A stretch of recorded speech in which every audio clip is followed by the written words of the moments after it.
রাজধানীর বিমানবন্দর স্টেশনে এক বিদেশি নাগরিকের আর্তনাদের একটি ভিডিও সামাজিক যোগাযোগ মাধ্যমে ছড়িয়ে পড়েছে। শনিবার ঘটে যাওয়া এই ঘটনায় জানা গেছে, তার মোবাইল ফোন ছিনতাই হবার পর তিনি স্টেশনের প্ল্যাটফর্মে হাঁটু গেড়ে বসে কান্না জড়িত কণ্ঠে তার মোবাইল ফেরত চাইছেন।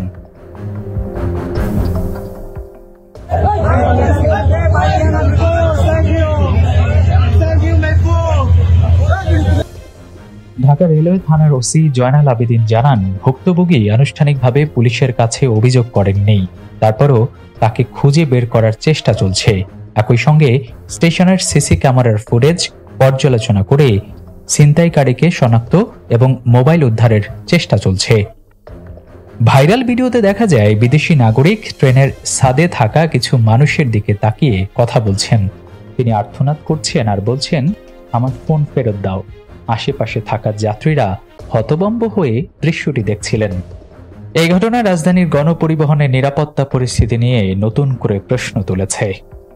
অনেকেই মন্তব্য করছেন, এই ঘটনায় বিদেশিদের কাছে বাংলাদেশের ভাবমূর্তি নষ্ট হয়েছে।